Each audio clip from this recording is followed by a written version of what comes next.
Try it again.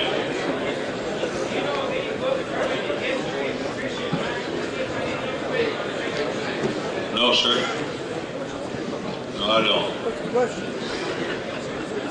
If I have a question you want to answer right quick?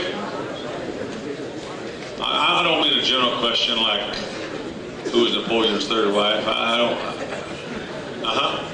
Is it absolutely necessary for a preacher to go to Bible college?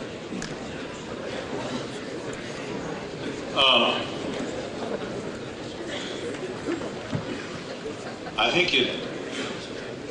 If you're going to ask me to answer that generally, I'd say yes. I'm not going to say there are no exceptions to the rule, but I'm not going to stand up here in front of several thousand preachers and people, individuals, and say, no, it's not necessary to go to Bible college. I think that, please don't misunderstand this. I think whoever would answer that question, the answer is yes, you ought to go. I think, by all means, well, I just don't, nothing will take its place. Yeah. Thank you. When it comes to your budget, you jockey the money around from one item to another? Well, I think I understand what you mean. Like if you got a little extra money in building fund, would you, in the building and maintenance, would you put it in, if you needed it, would you put it in the secretarial fund, something like that? No, we don't do that. There are certain items in the budget that we feel at liberty to change. In other words, let's suppose we have building supplies, and one item, and the one item says building and maintenance. That's a little bit cloudy borderline there. So if we needed some toilet tissue and we're out of money in the toilet tissue account, and we had some in the floor wax account, we feel like it'd be okay to move it to one or the other. But it has to be very closely related or we don't change it. One more question? Yes, sir. Have you heard the big question about Bill and Hillary, who'd get the house if they got divorced? Who'd get the house if Bill and Hillary got divorced? Who? That's the question. You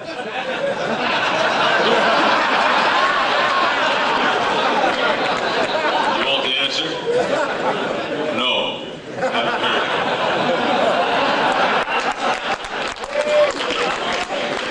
That's good, Brother Hyles. We want intelligent questions only now.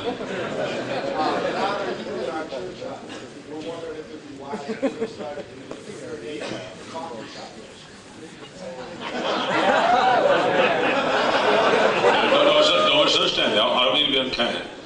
But knowing you and your church like I do, I just say leave it at that.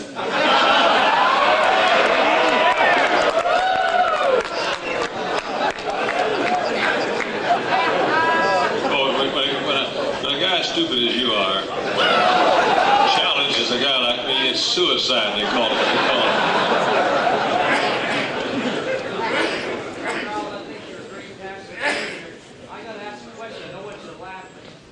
What steps do you take to shield yourself from becoming big-headed? Big-headed? Yeah.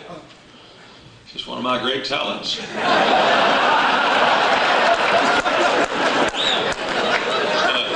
Believe me, son, you get my mail, you have plenty of reasons to shield yourself from becoming big-headed. Let me give you one of my philosophies. Not mine, I'm sure it's been here for years. I don't think you can become anything.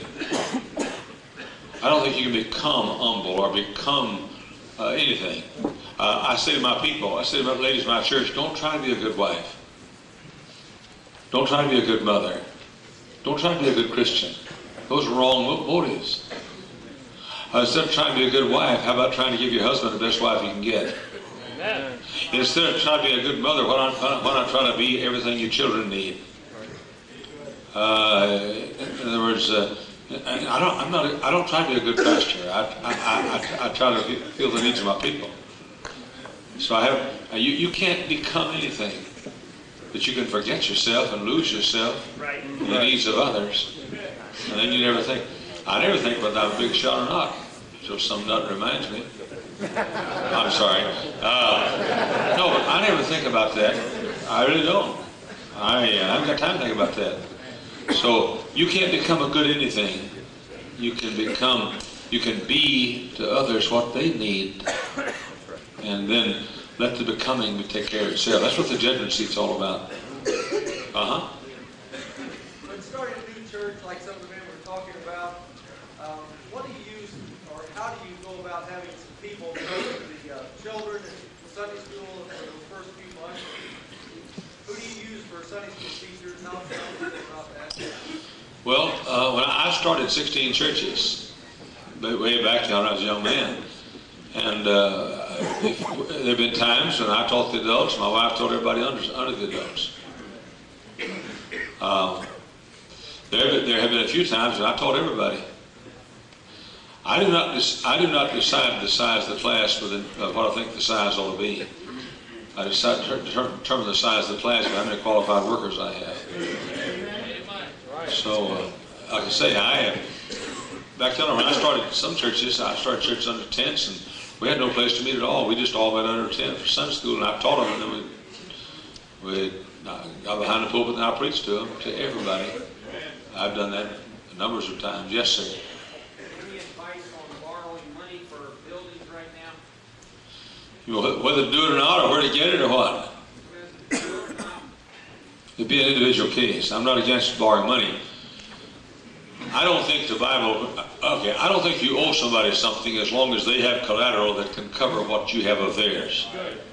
If I trade you a $1 million building for $500,000 until a certain date, then I owe you nothing.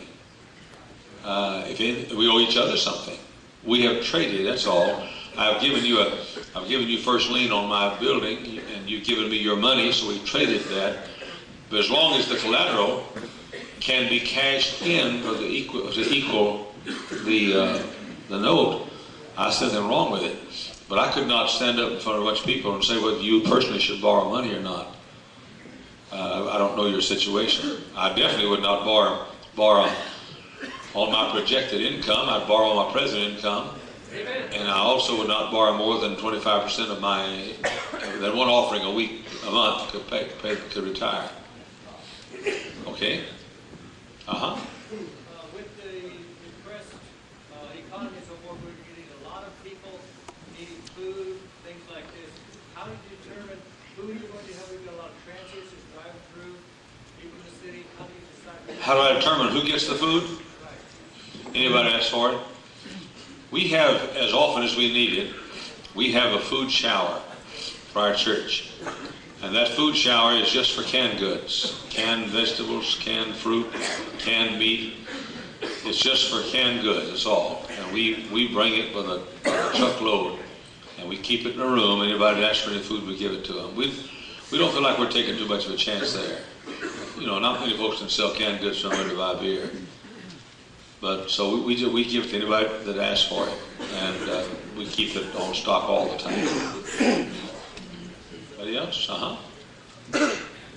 You gave some guidelines, and I was curious about this with the other men that you had on the platform this morning. How much time, I know it really varies as far as their sermon preparation time as compared to soul winning time. And then number two, is there a time that your people would say, that you tell them this is the preacher's time when you cannot contact me because this is my personal time? I do not tell my people you cannot contact me because of my personal time. But I do have times where nobody knows where I am. But to say to my people, you can't contact me during this particular time, that's slam the door in their face. That's right. But I think there are times you have to be alone and you have to be unreachable. I think that's very important. Your prayer time, for example, definitely. Your first question was what?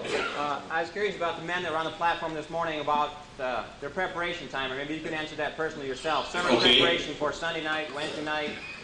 Here's what I do. As I said this morning, my whole life is wrapped up in a search for ideas. Some sermon ideas, building ideas, program ideas. I say I'll fly 3,000 or 5,000 miles to get one idea. I got an idea one time from Dr. Tom Wallace when he was pastor up in Elkton, Maryland. We're talking about 24 years ago. I got the idea of going to my people and starting a bank. Sort of like a bank, we didn't call it that. And I got my people to take all their savings out of the banks and put them in a little little thing we had, like a bank. It was perfectly legal. We set it up according to the laws. And we built our Baptist City, our high school, grade school, junior high school complex entirely off that money. And long since we paid it all off. I can't talk to him if you're talking to him now. I need to answer him. So we paid it all off. Since then, it's become illegal. They passed some laws in Indiana which made it illegal. But I was simply saying, I got that idea from Dr. Tom Wallace one time. It caused me to be able to build a grade school, high school. He was doing it, I got the idea. So I'm always searching for ideas. You say, how long does it take to prepare a sermon? It takes a lifetime.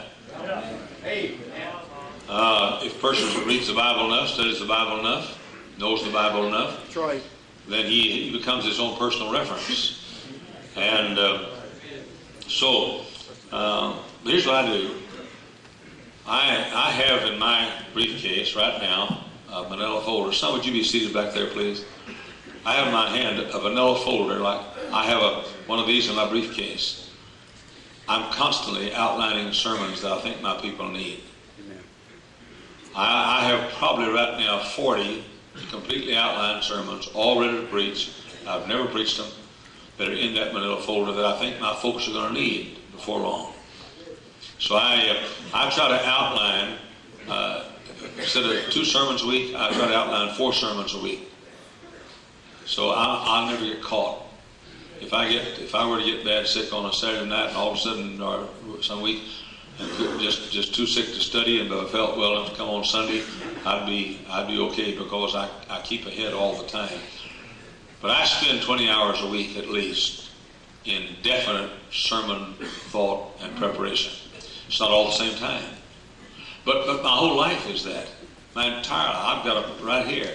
I got notes that are written down yesterday and today of sermon ideas I've got to listen to somebody else say something. I'll take these notes, put them in this little folder. When I have time, I'll develop them. I'll study them, and then I'll preach. Always looking for it. Always looking for it.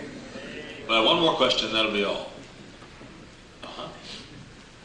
Dr. Hyles, as your ministry grows, what do you do to keep or maintain a good relationship with your wife? I don't know. Our relationship stinks.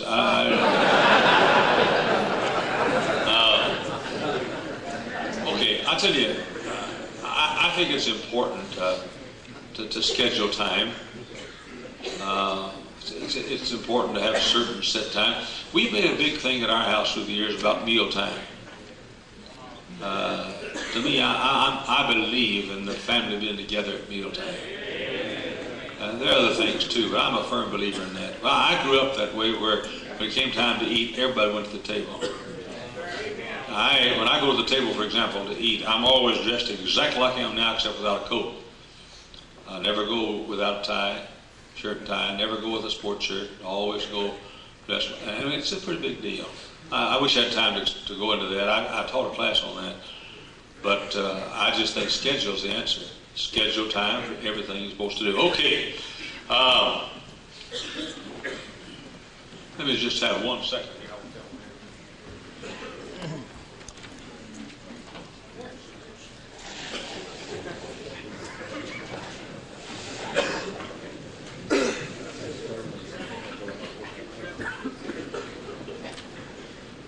Okay. No. Take it back. From 500 to 1,000. Boy, I tell you what, you guys running 500, by Sunday you'll have 1,000 in Sunday school. Keith Gomez. Come to think of it, I don't think this is a very good lineup here. Keith Gomez, come on up here. Mike Haynes. Wayne Cowling and Bob Gray. What a puny looking bunch here. Amen. Once again, all these guys are graduate of Hyles Anderson College. It's amazing how this worked out like that.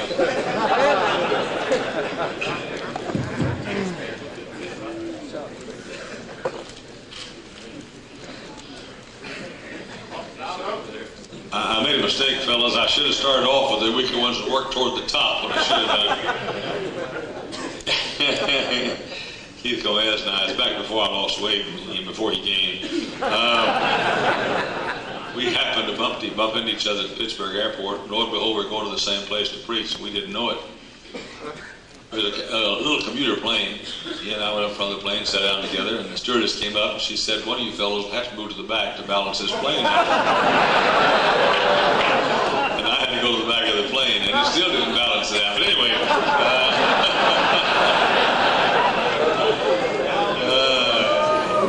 well, I wish everybody could have a college for 20 some odd years and train a bunch of guys and have them tour like our fellows have. And then we're no longer just pastoring people, we're brothers in the ministry, and I wish everybody had that privilege. What a delight it is to have all these guys. They're my boys.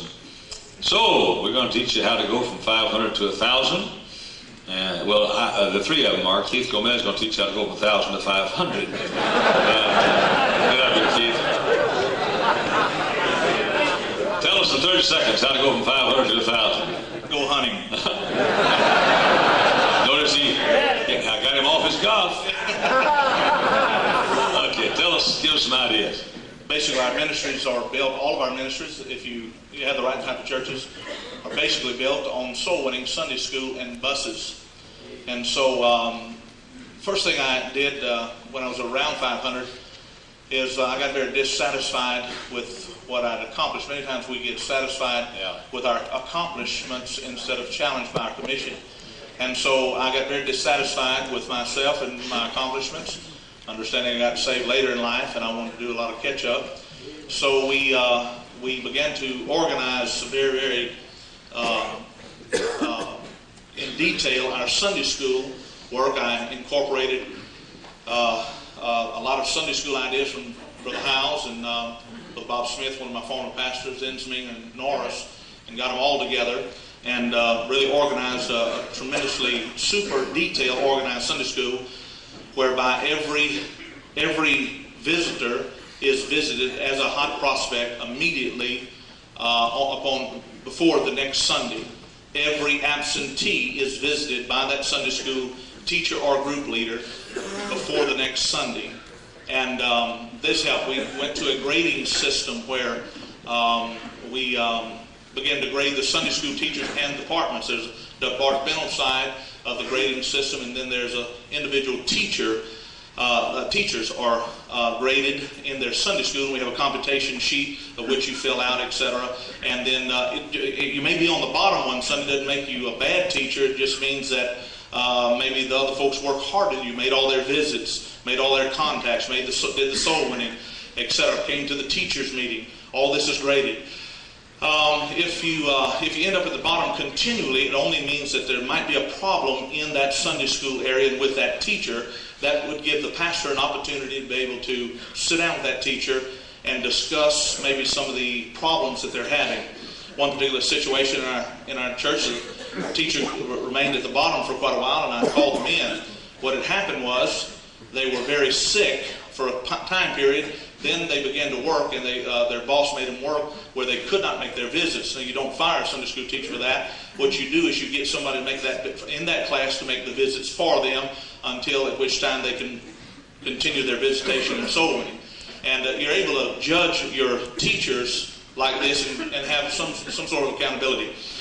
Another thing we did is not only our Sunday schools, but we decided to, since we had a great base and we worked on the base and we worked on the drive-in to get a good solid base and a great percentage of drive-in there, we knew that we always had the cushion, like Brother Hyles said a while ago. If you have your base, you always have that opportunity where you start adding buses as you would to get the numbers up. And so this is what we did, and we added several buses. I think we went out and bought 4 buses on one day and added those buses to our ministry. And so it's very important that you mobilize your people. Another great thing I think that the Lord allowed us to do, and just kind of laid it upon my heart, was to redirect our workers. I think many times we have people in our churches who are in the wrong places. And I believe as a pastor we need to redirect our people concerning their talents and their abilities.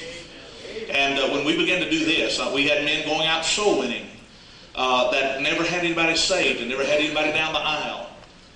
I took those individuals and I put them on a bus route, and they were good for 30 people on Sunday. they had nobody there the Sunday before or all the years before. But I could put that same individual on the bus route and he could have 30 children there. That's 30 hot bodies there. Then there's some great soul winners in my bus ministry that were winning some of the adults, but they were concentrating on kids. Some of those I had to take and redirect in my adult ministry. So I'm just simply saying we began to redirect our people concerning their abilities and talents. And when we did that, it helped us a great deal. I also believe that every church ought to have a spring and a fall revival with a good evangelist. We don't hear much about that anymore. We need to do that. Have a lot of prospects, have a lot of people saved, a lot of people baptized, and you have a lot of prospects there. This past Sunday we had, from Wednesday to Sunday, we had close to several hundred people saved, and we had many, many people baptized Sunday and through the week. And this gives us a lot of prospects, and we don't exactly need that in our church, but I feel we need to have an evangelist. There is an office of an evangelist. I feel we need to have evangelists, maybe for our spring and our fall. And so we do that and get a lot of prospects from that. The greatest thing you can do is mobilize your people, point them in the right direction, and get them going straight. What size church was it when you went there? 31. 31 people? How many? We had 104 the first Sunday, 31 the second. 31 the second Sunday. These fellows already know how to go from 104 to 31. Thanks for that encouraging word. What's a good Sunday now? Our last fall program, we averaged 1,300. We'll average at least 1,400 this spring. And that's in a wealthy section of town too. And I mean, he's in Silk Stocking Lane, boy. I'll tell you for sure. That's why God sent a cultured, refined, intellectual man. Amen. But he didn't stay, so they called Brother. Amen.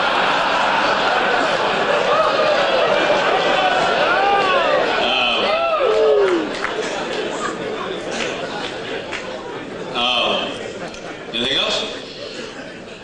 One year we didn't have our fall and spring program. We had one big day a month, which worked very well. Good idea. We really reserved a lot of we had a lot of results from that. We had a Sunday night promotion, or for Sunday night attendance. We built our Wednesday night crowd to overflowing because of teaching on the family and home a lot on Wednesdays, and people have come for that. And we built our crowds overflowing on Wednesday. Spring and fall programs are very, very important. You've got to think it through and really detail it out. Some pastors are not detailists. I don't consider myself as a detailist. Dr. Bob Jones Sr. used to say you can hire brains, you can borrow brains, you can't borrow character.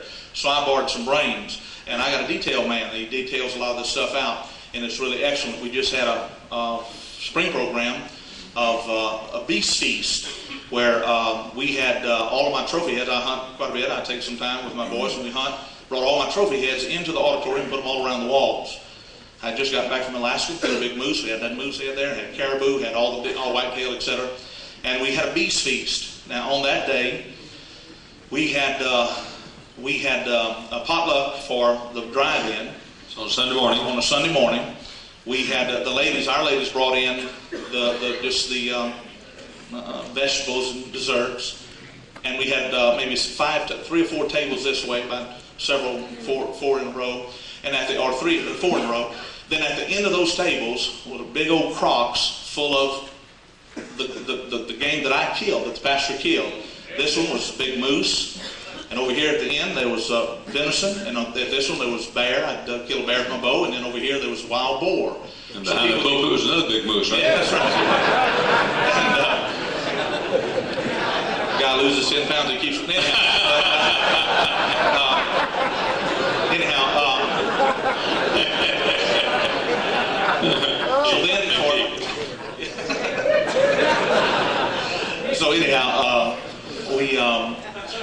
For the children, now we had 1,100 and I'm trying to think 1,156 or 60 plus drive-in for that particular day. And that's in the city. A lot of you fellows think you can't do it in the city. You can do it in the city, and there's a lot of hunters in the city that go out to the rural areas to hunt.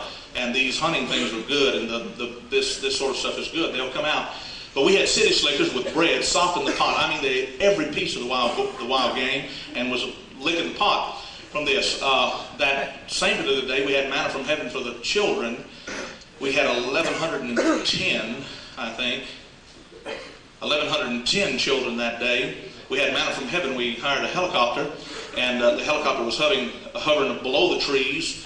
The kids came out of a giant school that we had rented, and they were fed pizza also. When they came out on the grounds, this helicopter just rised above the trees and came over and dropped several hundred pounds of candy on a football field, and they went crazy. And that really worked for us. Spring and fall program is very important, not only to get results, but also to get some follow-up and conserve some of the. I love the idea you said about 1 year you had one Sunday a month for a big push. You got to vary these things.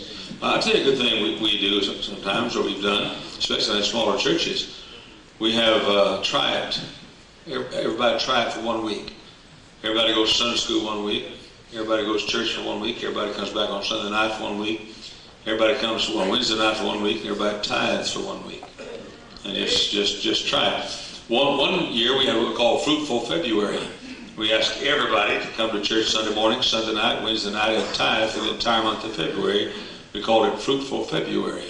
Anything else? Preacher, one other thing, I'd like to thank you and say to, I believe the majority of the Hyles Anderson graduates at least could say that the typical pastor's school is what we sat through for 4 years here. This right here is helping us more than anything. We're all taking notes like crazy. That's good. Put a lot together. Great. Thank you. All right. Well, Ed, I want you to give me an idea in a minute. Come tell us just one idea in a few minutes. And I'm going to point some others of you out too, by the way. And just give me one idea. Okay, who's next on this list? Brother Mike Haynes. Oh, shut up. If you had a good preacher, you'd go crazy, wouldn't you? Brother Haynes, how long have you been there? Charleston, South Carolina. 10 years this May. How would you start off with? We started off with about 30. 30. What'd you average this spring so far? Well, we haven't started our spring campaign. We're averaging 1,200 now. We averaged 2,000 this past fall. You're averaging year-round about 1,200? Year-round 1,200, yes, sir. It's marvelous. Yes, sir.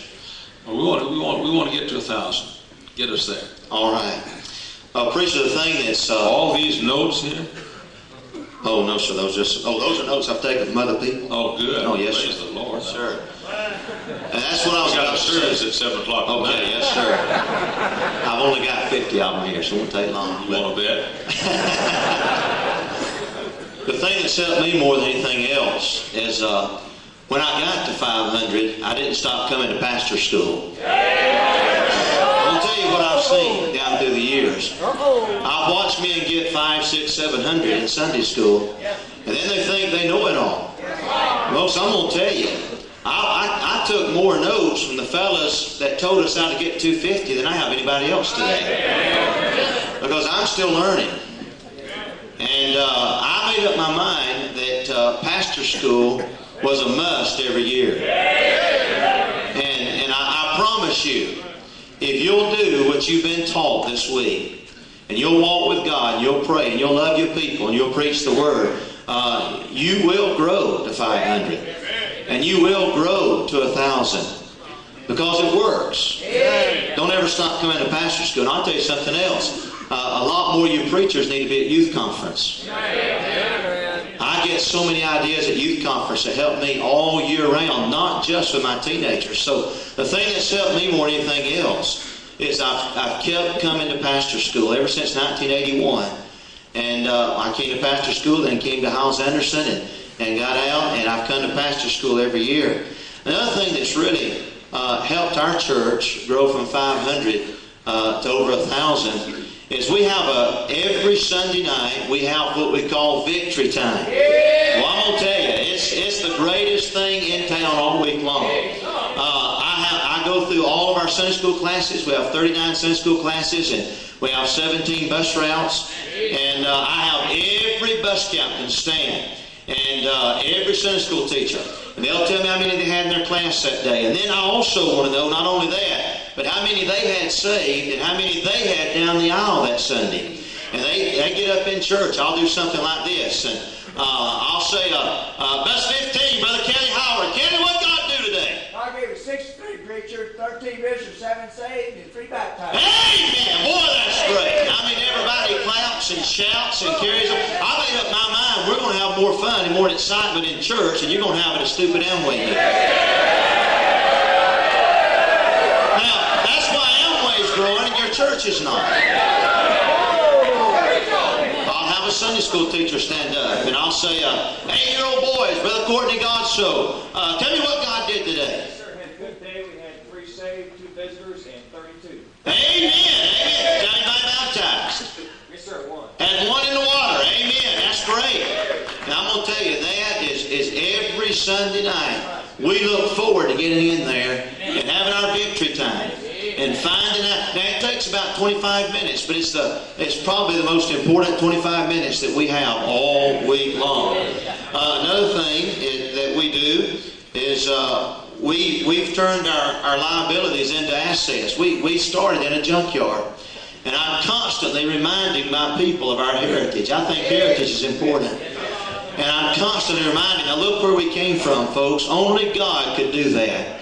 And so every time we've got a goal to meet, I say, look what God's already done. I know God can do it again. And boy, we just all get together and we believe that God really can do it. And He can. It's our fault when it doesn't happen. It's not God's fault. Every Sunday, children who get saved in junior church or one of our children's churches, our teen church, because we don't have we're very short of space and we have 5 services going on at one time. But they walk down the aisle. I think it's important that a convert walk down the aisle. And I don't care if they're 5 years old or if they're 50, they need to walk down the aisle. So after they've been dealt with, they walk down the aisle, then they're dealt with again at the altar. And a worker deals with them. They go back and they're baptized. And boy, that's exciting. And every week. And we had 1,200 baptized last year. And we'll do better than that this year. And God can do it if we'll just walk them down the aisle. Every fall and every spring we have a fall program and a spring program. It lasts 6 weeks. And what we do with that is we will take our entire church. Every bus is decorated according to the theme of the program. Every Sunday school classroom is decorated. Our church auditorium is decorated. For instance, we had one a while back called the Greatest Church on Earth. And, nice, huh? Not that 6 weeks it wasn't, but I thought we used a circus theme, and the that's three. That's right. Yeah, yes. Sit down. And sir. I want to sit down. Okay. And the 3 rings of the circus were soul winning, the Word of God, and prayer. And boy, we stressed that. And we had people in clown suits out on the highways flagging people in. We'd have people just turn in off the street and come to our church just to find out what was going on. And they get saved in the parking lot and then bring them in the building and get them baptized. But you've got to be excited. I had a preacher call me. He said, why is it that your church is growing? And why is this happening? Why is that happening? And I said, because everything we do, we try to make something happen out of it. Just be excited about something. I mean, find something to get excited about. It's every fall and every spring. That's what we do, and the entire church participates in the campaign. Then all the activities of every week during one of those 6-week Sunday school programs is geared toward that Sunday. All the soul winning activities. In other words, the bus captains and bus workers do all their soul winning on their bus routes. And Sunday school teachers, they're out soul winning, and not only getting members to their class, but going and winning those moms and dads. And we do that. Everything that week is geared toward that Sunday. And then every year we do this. We have one big day to where we do everything we can just to get crowds every way that we can and get people saved every way that we can. And we'll have 4,000 or 5,000. We had 5,200 in the fall and 1,800 saved that day, and I think it's 130 baptized that day. And the way what we did was we did everything we could all rented buildings, went all around the area and had a big day. And then we'll have another big day during the year where we see how many people that we can have in Sunday school just on our church property. And we'll try to have, this spring, we're going to try to have 2,500 on our church property on that one day. And so that's a different way you can do it. Not only the big open air meetings, but see how many you can have just one day on your church property. I sat beside a man in the service Tuesday night. We didn't get here until we were 49 hours getting here because the interstate's closed through North Carolina and Tennessee. And we got here just in time for the service. I sat down beside a fellow and he said, "You're Brother Haynes, aren't you?" And I said, "Yes, sir." He said, "My wife and I came to your church on our honeymoon last summer, and we were in Charleston. We came to your church." He said, "I just want you to know something." He said, "That's the friendliest church I've ever been in my life." You've got to make people feel like they're special. We have a church host. He's an elderly man, and I mean he's the kind of man that everybody in the world likes. And every service, before Sunday school, Sunday morning, Sunday night, Wednesday night, he is standing at the door greeting people, all the children that come in. He has pockets filled with candy. Visitors come in and he gives candy to their children. He shakes their hands and he'll grab a hold of them and say, "Boy, we're glad to see you today. Boy, welcome to the greatest church in the world. We're so glad you came today." And boy, he means that. And and listen, I want folks that come to my church to have their hands I want their arms sore from shaking hands before they leave. They've got to believe somebody cares about them. And if you can convince them that you care about them, they'll come back. They'll come back. Okay, Brother Tally, I want you to get an idea ready for me after a while, okay? Some kind of an idea. Think up one you never tried before, but give us an idea. Brother Lett, you got me an idea? Come up and give it to me.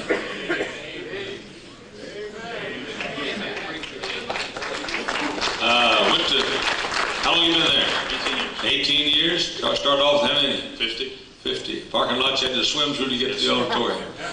And what are you running now on a good Sunday? Average just under 1,800 last year. We're well above 2,000 during the program. Wonderful. Tell us a good idea. Well, other than using the NIV Bible, which has helped our people to understand the Word of God. Brother Tally, you got your idea ready? One of the things that has helped us a lot in our programs is, You noticed last night when I threw the NIV Bible? Yes. I threw it at you, brother. You'd want it. as things become old hat to our folks, one of the things that has helped us a lot of the programs is to have what we call challenges. And we'll take two groups in the church and have them compete against each other on a given Sunday to see who can bring the most visitors.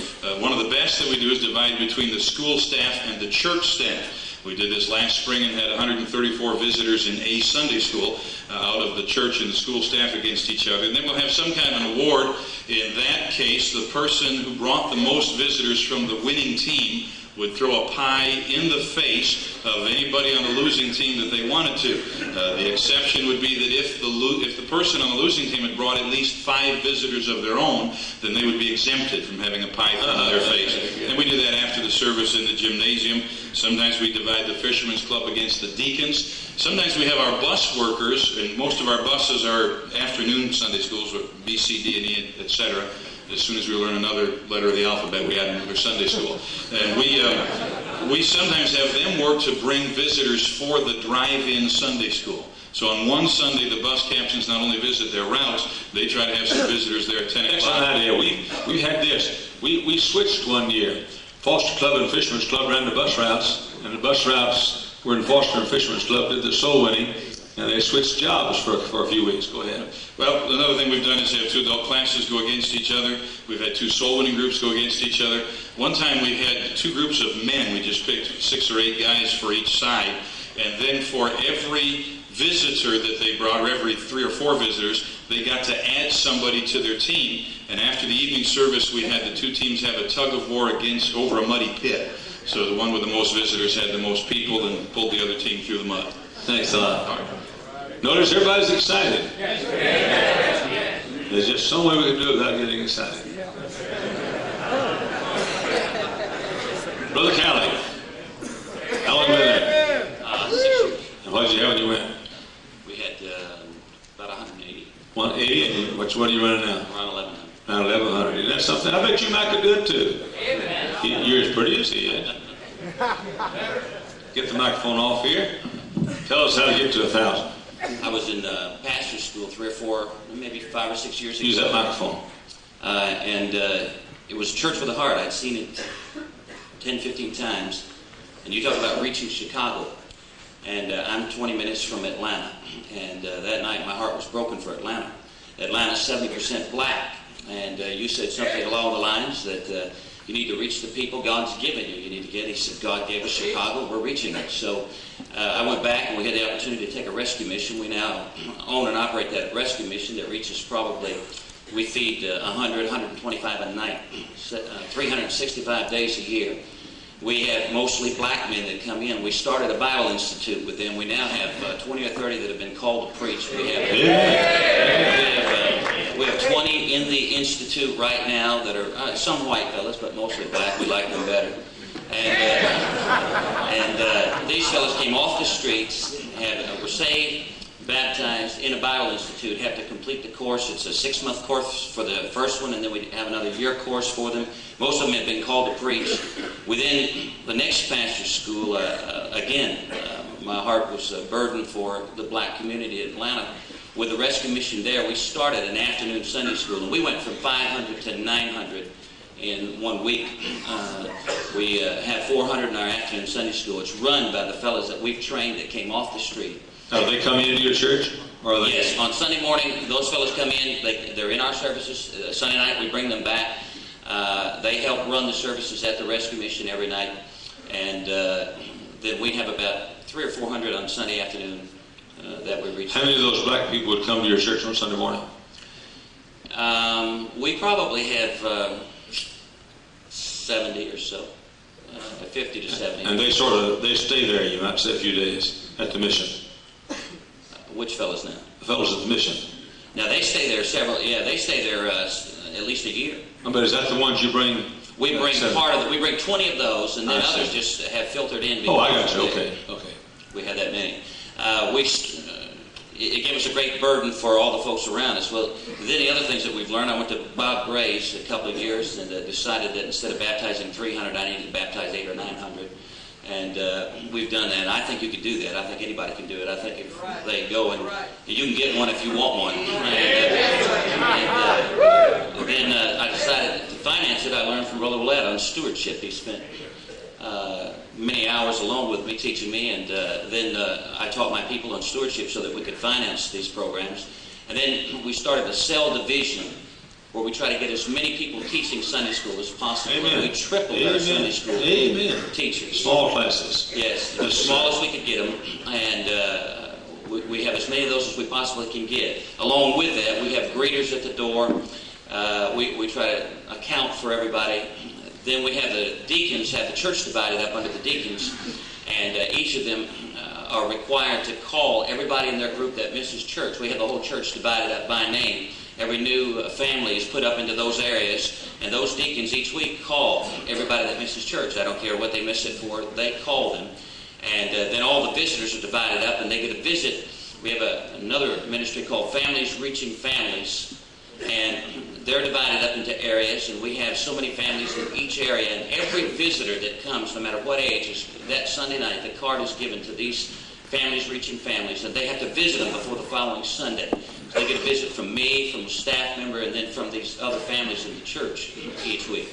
And on Sunday night, we have an overcomers class for all the new converts, all the new people to the church. They're taught an 8-week course that revolves. If they miss a week, they can get it. You get a certificate suitable for framing at the end of it, a free Bible. And that's at 6 o'clock on Sunday night, which puts them back in the church service on Sunday night. And that's called our overcomers class.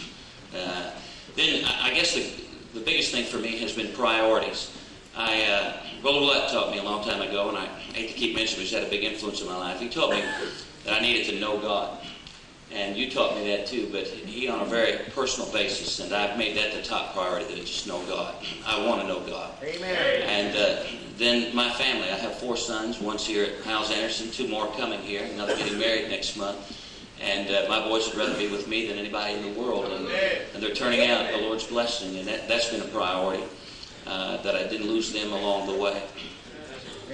You notice what he said? Amen. He said that Pastor Schooley got this, Dr. Gray got this, Dr. Rolletti got this. Did you notice how that these fellows learn from each other? Thanks, Doc. When I go preach somewhere, if I can, I snoop. I go to every department I can find, every class I can find, and look for ideas. And I look for the chalkboards. I look for the bulletin boards and anything I can see in the building. I'm always looking for ideas. I'm a constant search, trying to find an idea. A statement I made years ago, and you've heard me say it. Everybody knows something that I do not know. I must search until I find it. Hence, all men are my teachers. Pastor school has been for 30 years. One fellow learning all year long from a bunch of fellows and getting them all together and telling everybody where he learned from everybody else. That's all it's been. That's all it's been all through all these years. Dr. Gray. What size was the church when you went there? 400 in Sunday school, about 500 for preaching. What do you have it now? We ran 28, 23 last year, average per Sunday. 28, 23. How many folks did run off in these years? Thousands. Thousands and thousands. Tell us how you did, how you grew. We know how you ran off.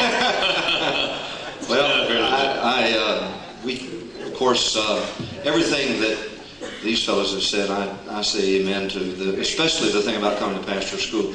I watched some fellows that I love dearly, and they were my heroes. And all of a sudden, I didn't see them at pastor school. And then all of a sudden, I heard a little criticism here and a little criticism there. And the next thing I know, their churches started to go down and things started to change. And I made up my mind. 1973, when I came to the first pastor school, and I heard fresh oil, and my life was changed. And I made up my mind that this was the place to be. And so you never quit learning. You're always learning things. And no, Doc, the thing about it is, it's not that pastor school does it, but you're the kind of person that thinks you need to learn everywhere you can.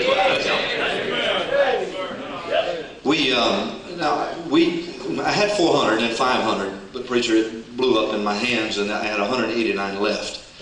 And then a 1,200 seat auditorium, it looks like a bunch of BBs bouncing around in it, and an echo. And I went to work. I went to work 20, 25, 30 hours a week, keeping somebody out of hell. And I said, if the whole thing flip-flops and sinks and goes down, I'm at least going to keep somebody out of hell. And I personally had 325 baptisms that first 12 months, 6 a Sunday. Now, back in those days, a lot of folks were moving from north to south. There were U-Hauls everywhere. There were brand new people coming into town, and it just couldn't have been any better at that time. Now, we worked and we only had 2 bus routes when we were running 500. I bought 15 buses at one time. I spent 12 months preparing 12 teams to get those buses on the road. And so when we bought the 15, pulled them on property, they were painted, lettered, ready to go. The teams, the captains, the city was laid out. And immediately we had a big jump in attendance because of that. But we were financially ready for it, and we had the people for it, and we had a base. And that's just crucial what's been said, in my opinion, so far. Then what we did, I began to take a visitation night, turned into soul winning. As I travel the country, I see fellows who visit, and I'm for that. But if you're Thursday night or you have a soul winning night and all you're doing is visiting somebody who wasn't here last Sunday, you got to put somebody new in that stinking pew this coming Sunday, or you're sunk.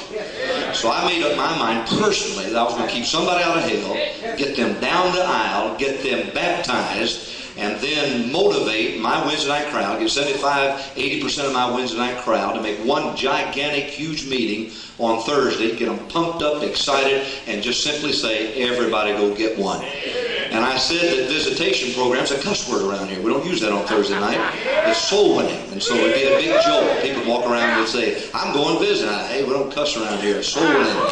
And we visit, don't get me wrong, we visit other times on absentees and work hard at it.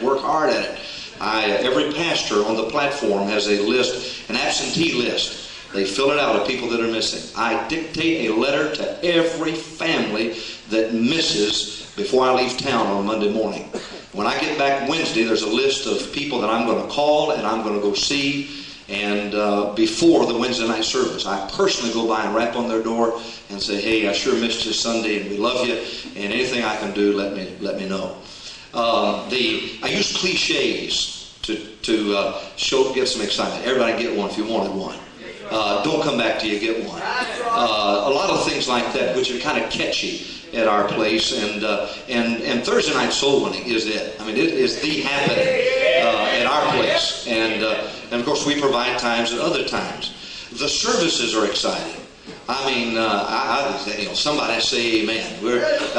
Somebody will come and screw in the choir and holler, and the excitement's there, and the prelude. You can feel it walking on the property. There's something going on. There's something happening, and it's exciting. And we work hard at having that atmosphere. I think the big secret to it is the fact I know I've got somebody ready to walk that aisle when I finish that sermon, and I'm going to bail off this platform, and I'll go back and go get them. Because I want the choir to see, I want the staff to see, I want everybody to see. I'm not telling them to do something I'm not doing. It's something that I am doing. And it's exciting. It's exciting. Stewardship. You have to finance this mess. I mean, this wonderful thing. And we work hard at stewardship. And so we have a stewardship month where we push tithes and offerings. We have 2 give-it-alls a year. We raised over $100,000 last year above budget for capital improvements and works. And we purchased a Church on the Rock facility. The church went under in Longview. And Church on the Rock went under. We bought it. I tell our people we're not on the rock, we're in the rock. And but we bought it. We're going to start a bus kid school. That's paid for by that up and above offerings that are given. We're excited about people. When you start this bus kid school? Not this fall, but a year from now. That's great. We're going to get it done. It's going to be done right. That's good. We're excited about that. That's not like you do things right. What's happening? Kept coming to pastor school.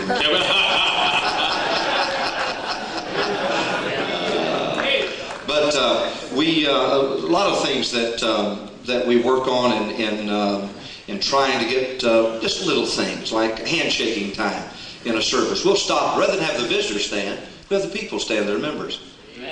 Because I kept losing. People wouldn't stand up. I said, man, I know that guy was there. Where's that card on that guy? He wasn't there. We didn't have it. So I came back and I said, I'll tell you what let's do. Let's all the members stand and the visitors be seated. And I said, just come on down and pass out the visitor's card to the visitors who are seated there. And take just a moment, fill it out, and then we'll have the choir sing a stanza, and then we'll turn around and shake hands with the people that are seated around us. That has helped us a lot. The strengthening of the Sunday school, what I call plug in the back door.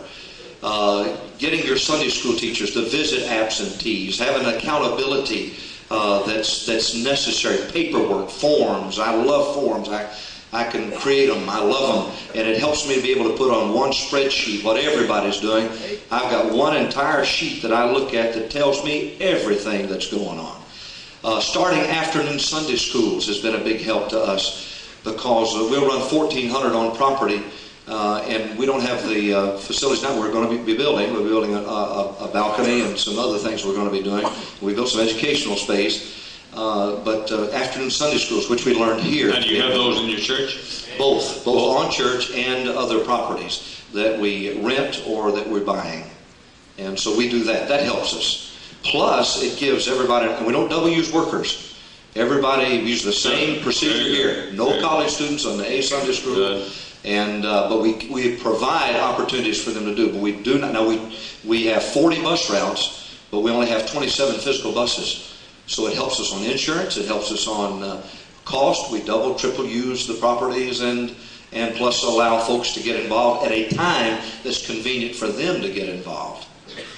Starting a new Sunday school, adult classes that you taught me several years ago to do has been a big help. And but basically what we try to do is do things right, do things decently and in order, and then just get excited about keeping somebody out of hell. I tell them, you're not going to win the world tonight, but you can keep somebody out of hell. And by doing that, and it's contagious, it's absolutely, nobody gets excited about visiting somebody. But when you keep somebody out of hell, they'll come back and tell everybody. They say, I had somebody saved. And people will say in the church, man, if he had somebody saved, I'd get somebody saved.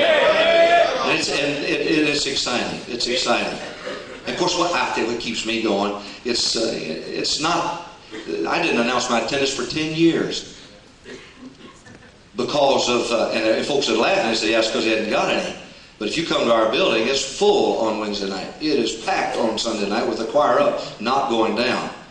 Now, but the thing that keeps me excited, the dentist may go down. I may just throw a fit next Sunday night and the thing go down, but I'm going to keep somebody out of hell. And that pleases my Father, and I'm thrilled with that. And it keeps me pumped up. And plus, I'll tell you something else I do. I take my van, I pick up the adults that I lead to Christ. I may make 3 or 4 trips to church. They may have their own vehicles, but I said, look, let's spend some time together, and I'll put them in a van. I'll bring them to church Sunday morning, Sunday night, and Wednesday night, and soul winning on Thursday night. And I'll even slip some in the workers' meetings. Hey, come on, slip in back here with us. And it shows some personal attention that I'm just not just going to get them and then drop them. The truth is, people ought to see you other than in the pulpit. Yes, yes. They ought to know the other side of you.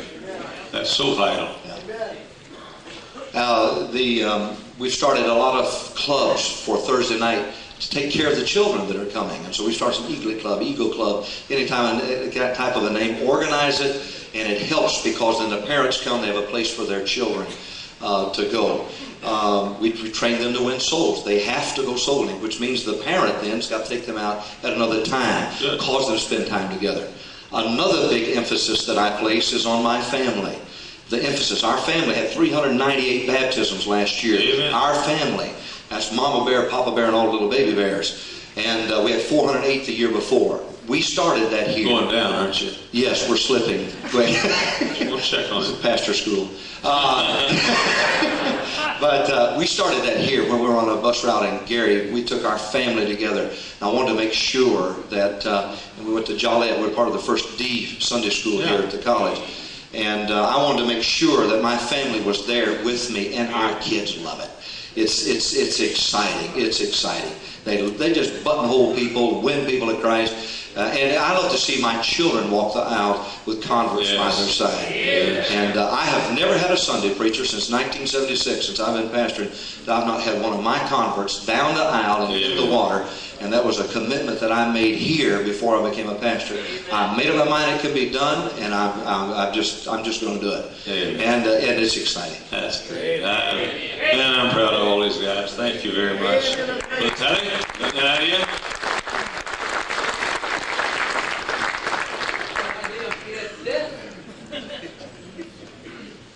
What's the name of your church? Hyles Baptist Church. Some fellow went to Richmond, Virginia years ago and did one of our graduates and named his church Hyles Baptist. And as you know, we're starting a movement of Hyles Baptist churches all across the country. Tell us an idea, Brother Tally. Wildest church in America, by the way. I found out a preacher is better caught than taught. And better an exhortation example. And we greatly blessed. We had 9 folks our first Wednesday night. Last year we averaged over 400 baptized 300 converts, and we were meeting in a tent in a double-wide trailer. We have no buildings. We had a great fight with our county, but God is really blessing. I love my people, and I love you, and I love the ministry. I was saved. I was 21 years old. If God would save me and use me, I'd use him. Anyway.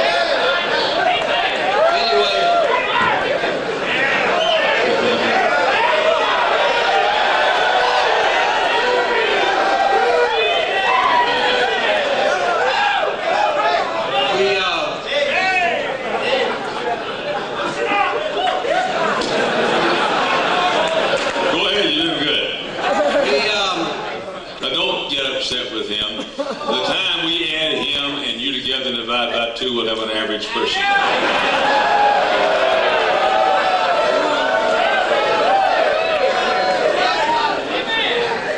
Preacher, we'd have a spring program, a fall program, all the things these guys talked about, took notes on that made our church go. But every Mother's Day, we have Family Day. And we invite all the family, all our bus kids, all their bus children to bring their parents on Family Day. We invite all the couples to bring their moms and dads, their grandmothers, their grandparents. The largest family there, we buy a free steak dinner for. Last year we bought dinner for 35, one family, 35, at the steakhouse. But what we do, we set up a photographic place at our church. Excellent. Photographer comes in, special photographer. Excellent. And we give every family, every bus child with a mother, every bus child with a father. You pay for that? Yes, sir.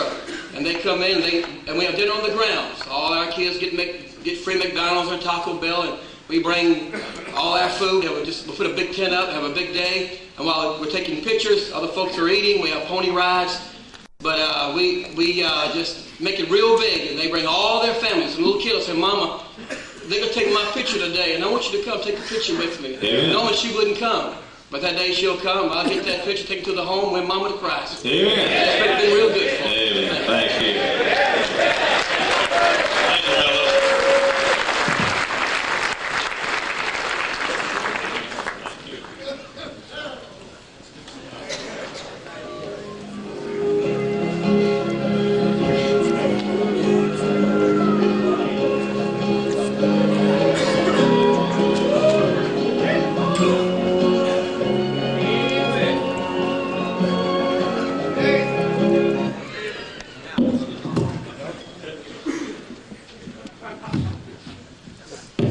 Thank you, fellas.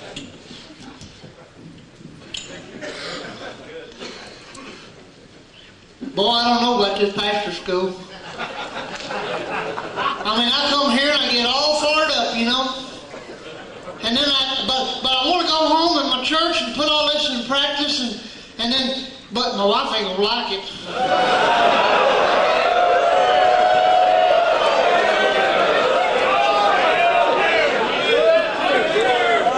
And the deacon's wives ain't gonna like it neither. But I want to do it. But I can't do it. But I want to do it. But I can't do it. I wish there's somebody to straighten me out on this. I don't know what to do.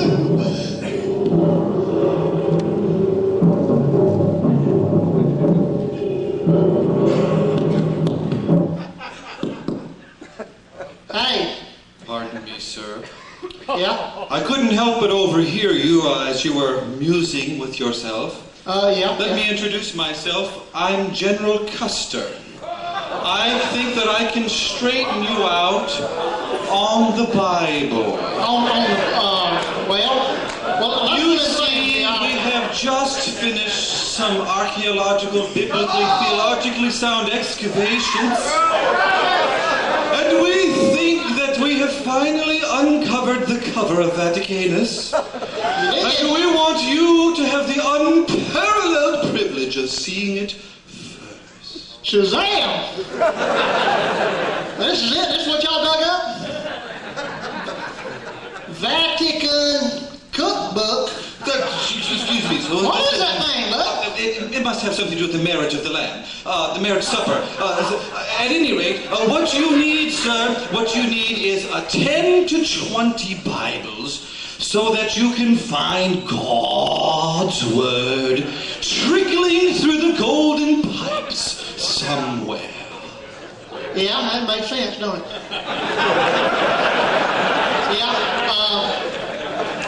Well, yeah, all right, well, that sounds pretty good, I guess. I guess I need to use your thing there, and thank you.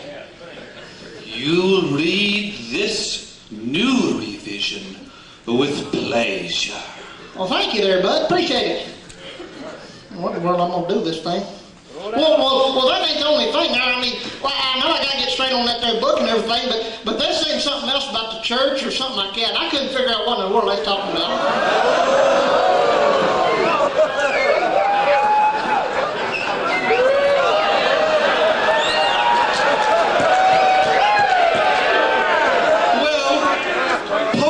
It's been a long time, General Custer.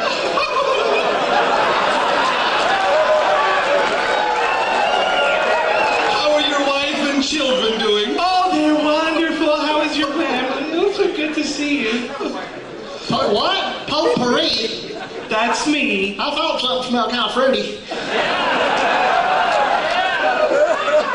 My, that's certainly a nice suit you have on there. Yeah, well, thank you. They had this flea market the other day, and $2, not bad, huh? That's very nice. It's very attractive. That's pretty slick get up you got on there too, bud. Thank you. Yeah. It identifies me as the head of the universal invisible church of the entire world.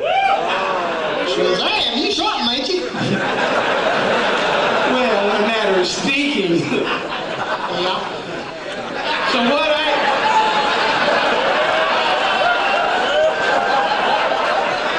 So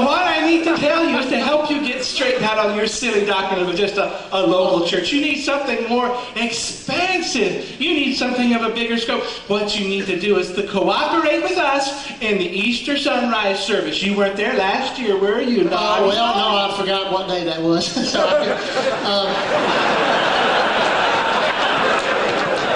but I'll give you a hint. It's 2 days after Good Friday. Now, don't forget this year, we'll be expecting you for the invocation.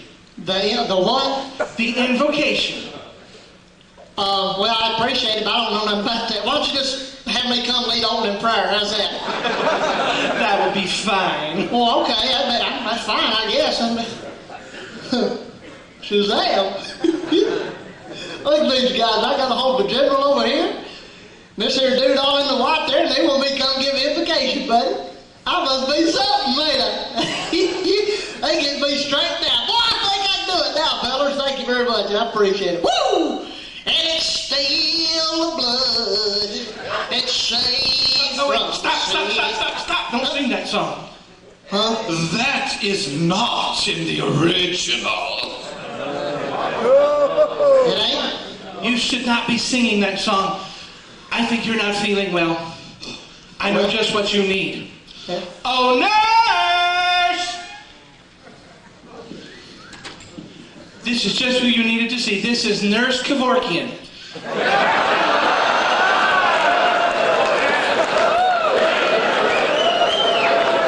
We call her Jackie the Dripper.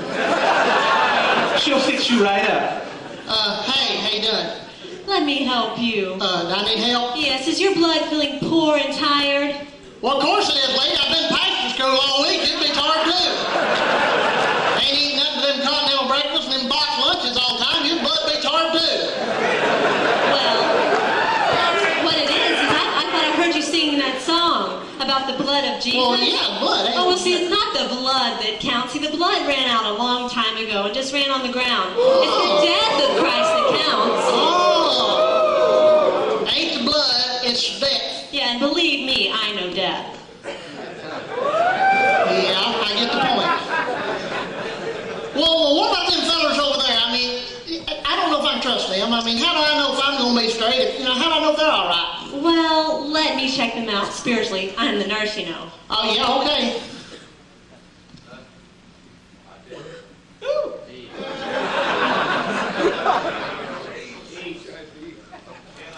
Yes, NIV positive.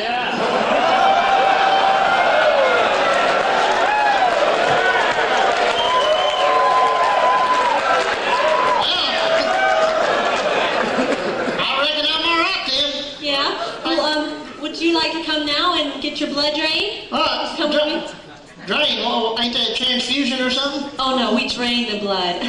Oh, all right. Will Pastor Peabody be held in the clutches of these heretics forever? Will he succumb to their false teachings? Is there no one to save him? No. Is there no one to save him?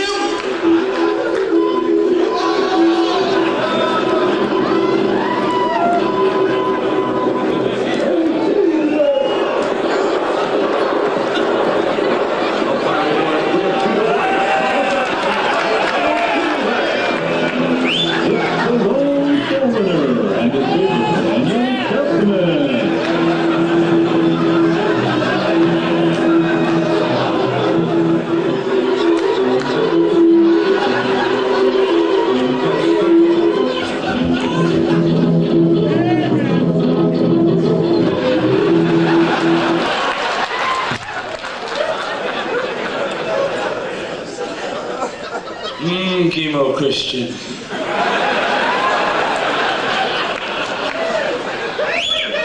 Well, slap my face.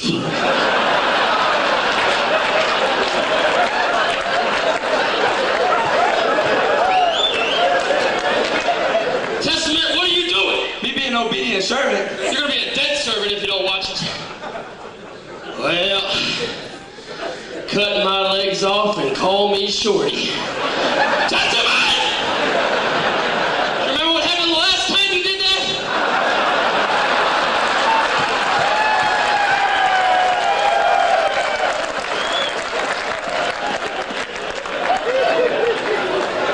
sorry. Well, if it isn't the Trilateral Commission.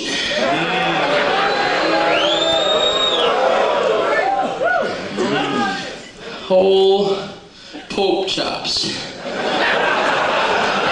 That's potpourri, but you can call me La Papa. You take one more step with those slippers, and I'll knock you into the next dispensation. Ow, ow, ow, ow,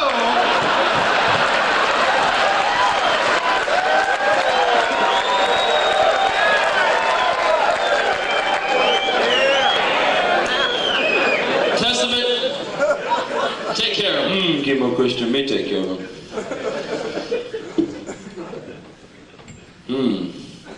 Am you a girl? Of course not. What is these? Testament, have you been watching Hogan's Heroes reruns again? I know nothing. Would you just take care of business? Me whoop 'em you.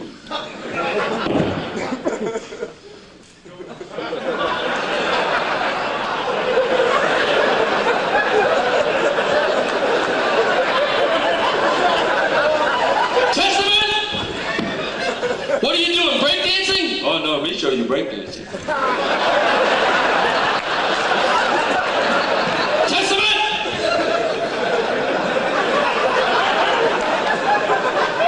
Would you stop clowning around? Hard to find good help nowadays. They look 'em like Custer Last Stand. You can't handle me, Reverend Pipsqueak. Me big enough to take care of you, Big Belly. But can you take care of Alexandria? Me can handle Squall.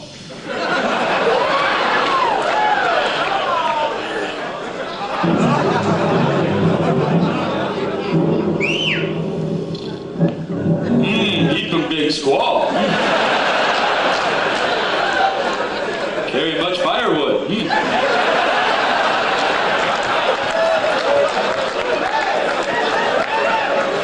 You take him your back. You know, Squall. How come your name Alexandria? Because he's the oldest and the best. That don't make sense to me. Well, now you're getting the picture. It doesn't make sense, does it? Me getting all mixed up. Me got big saying, Indian saying, bigger they are, faster me run. Get back there.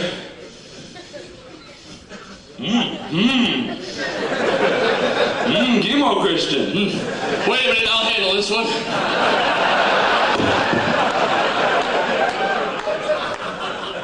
Am you real Squall, or am you fake like that one? I'm a real girl. You wouldn't hit a girl, would you? No, me not hit Squall, but in your case, it not matter.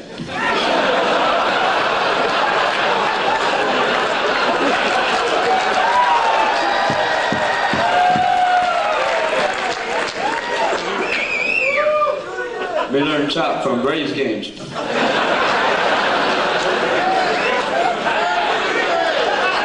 Bambuso, Squall. Me not doing so good. Well, just finish the rest of them off. You big hero, you do it. Me assistant pastor.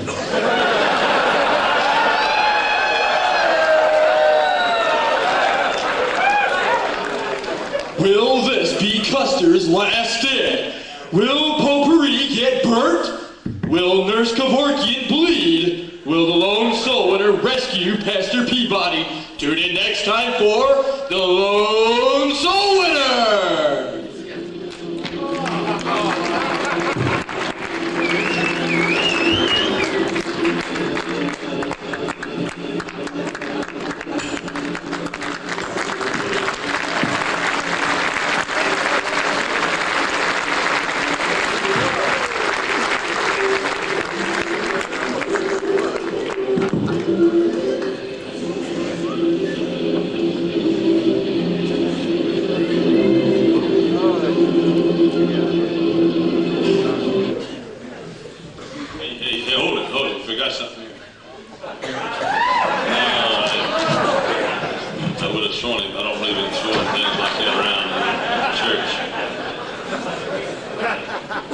talk to you a few minutes on how to go from 1,000 to 2,000.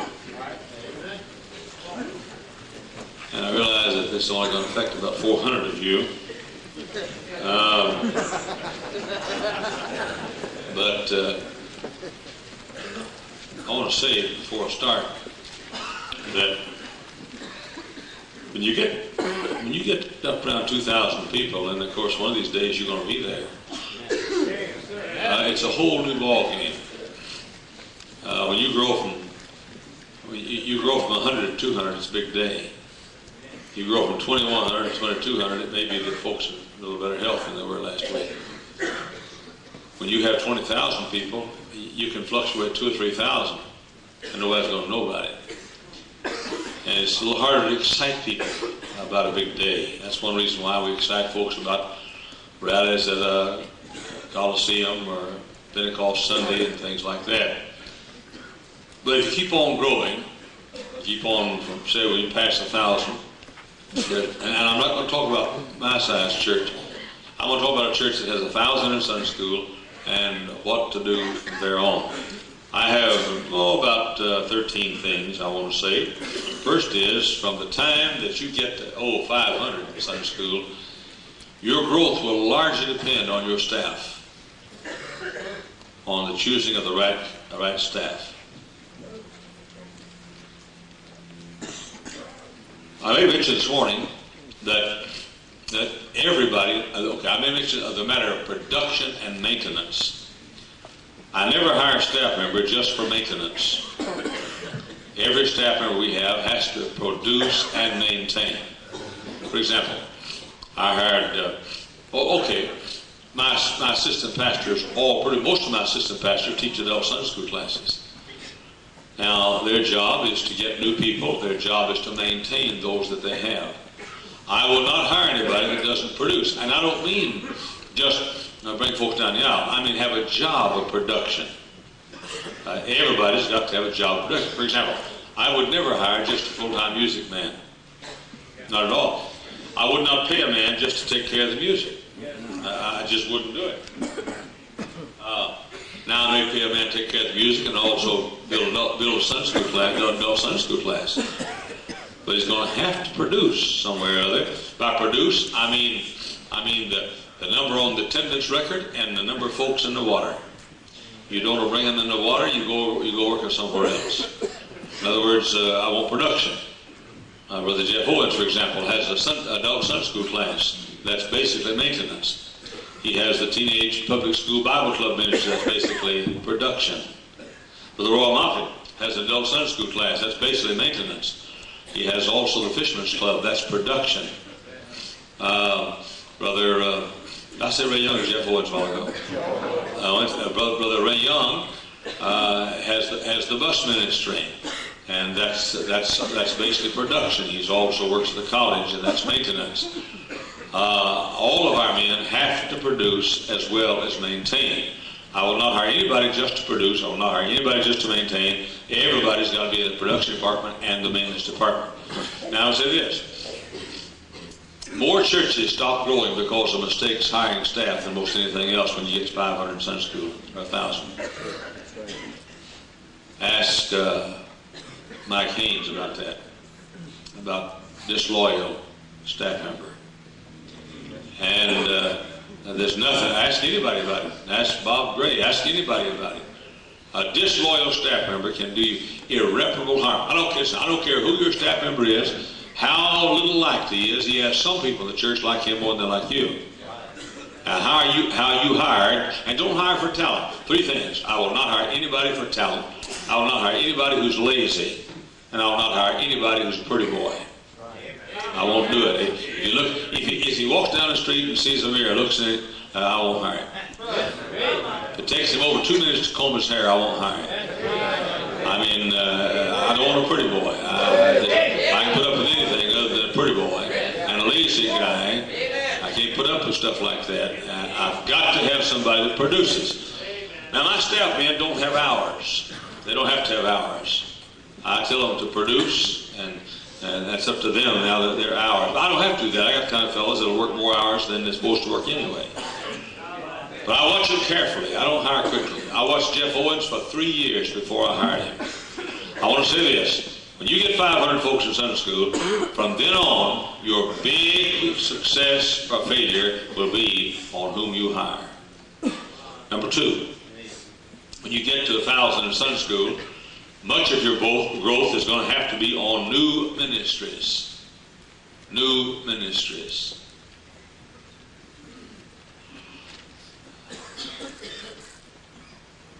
I'm talking about start of Spanish work. I'm talking about start of Vietnamese work. I'm talking about start educable slow work. Of course, the bus ministry and so forth. But much of your growth is going to have to be on new ministries. Number 3, you'll have to be starting on a regular basis new adult classes. Fellas, I couldn't comment on this enough. You got to reach middle-aged America. You got to do it. Middle-class America. You got to reach middle-class people. You got to do it. I tell our Hyles nursing boys constantly, you go out here and you build these bus routes, that's wonderful. But you get on the field, you're going to have to reach the middle-class people in America. Somebody's got to pay the bills. So you do that with adult Sunday school classes. Now, those adult Sunday school classes become sort of a little church within a church. See, after you get so big, the pastor can't know everybody. So he's got to have loyal people that love him dearly, who will build within his church their own little church. Now, I want to say this too.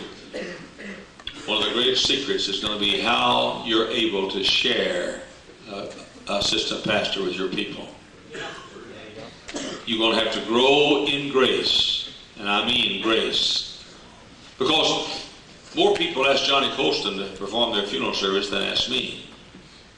You wait till you pastor somebody for all their lives, they're going to get married, and they ask Dr. Evans to have the wedding.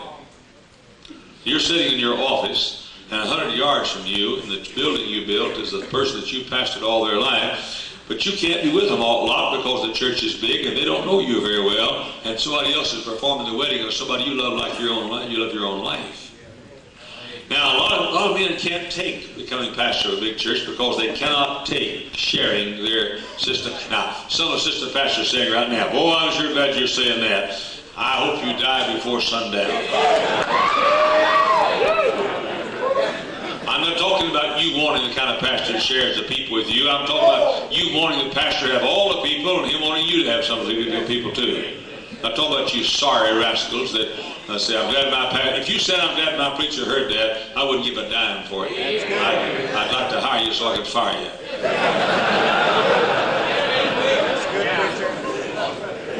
Now, I'll say it, fellas, watch whom you hire. Watch whom you hire. You know what's going on around here. Nobody's you know, that building is going to be filled down there tonight at the amphitheater because of my staff men. That's it. It's not Jack Hyles. I promote and I preach, but I can't be. I'm not where they are. I can't be with everybody in these smaller meetings. I can't do it. But the amphitheater will be filled tonight because of Ray Young and Roy Moffitt and Jeff Owens and Ed Lapina and John Colston and Keith McKinney and all those guys. That's it. That's it. If there's one thing in this world that God has given me, He's given me the privilege of knowing how to choose men to work with me and how to get the most out of them. That basically is a little talent that I have. So I'm saying, be careful about your staff and new adult classes. And then number 4, I said number 1 was the right staff. Number 2, new ministries. Number 3, new adult classes. Number 4, you've got to keep the right size auditorium. You've got to keep the right size auditorium. We have become enchanted with big, pretty auditoriums. That's the silliest thing in the world. Churches grow better when they have small auditoriums than when they have big auditoriums. I'm tired of people saying, well, you got to have more shelf or you can have more turtle. That's not true at all. I was running 900 people. I had 900 in Sunday school. I was running 600, and all I had was one room and a nursery. That's all I had. Auditorium and nursery. That's it. That's it. What'd you do? I went to every house within 2 blocks of us and asked if we could clean their garage every week. And I said, we'll clean it, we will sweep it, we'll mop it, we'll shine it, we'll clean it every week. And that's what's the deal. I said, let us use it for 45 minutes on Sunday morning. And we built a Sunday school running over 1,100 people without anything but an auditorium, because we had 14 garages up and down our 2 blocks, and we used those garages in Sunday school. You say, well, house, we don't have, how's that grow? Well, figure out somewhere to grow. You know why you can't do it? Because you say you can't do it. We can't go anymore. We're all full. No, you can't go anymore because you're full of prune. You don't have to have more building to grow. Look at Mike Haynes over here. If you pass by his building, you think it's a rescue mission. Look at him, you think he's a mission man. I'm saying you don't have to have more shell to have more turtle. Whatever you got, you can. And by the way, don't overbuild. Don't. I said this for 25, 30 years. You build for your Sunday night crowd. Pack the Sunday morning crowd in the best you can, but you build your building for your Sunday night crowd. Years ago, I almost killed my church. I was at Miller Road Baptist in Garland. We had a wonderful growth. We're running about 1,600 Sunday school. And we doubled our building and made it about the size. No, it's a little bigger than this building. And on Sunday morning, we were at about 1,600 and seated 2,200, and it was great. Sunday night, we had the largest Sunday night attendance in the state of Texas, 1,100 people, but the building was half filled. Like to ruin us. Folks come on Sunday night and say, look, they must have a church split here. Building's half empty. I went back in the back and I cut off a third of auditorium, made Sunday school classes out of it. We had the largest midweek service in Texas, 700 people coming every Wednesday night. It looked like an empty building. And it ruined the spirit of our church. So don't overbuild. And don't be enchanted with big, beautiful auditoriums. All right, number 5. As you get bigger, you get 1,000 people, the pastor is going to have to be careful to project himself from the pulpit. Project himself from the pulpit. You've got to make the people feel close to you without being close to them. Our church is too big for me to visit the hospitals. Our church is too big for me to conduct all the funerals. The truth is, I have very little personal contact with my people. Now, listen carefully to this. I have very little personal contact with my people, but I'll guarantee you that the people sitting in the pew of the First Baptist Church feel close to Brother Hyles. You know why? Because I do everything I can to identify myself with my people. Every Sunday night I have a question and answer time where they can ask me questions. And the way that I answer those questions makes the people feel like we're having a personal conversation with each other. That's why I use personal illustrations. Because I want the people, if I use illustration like last night, when I talked about the outhouse, everybody ever had an outhouse was in one all of a sudden last night. And they related to that. I was going to say, they feel like they're with you doing whatever you're doing, but I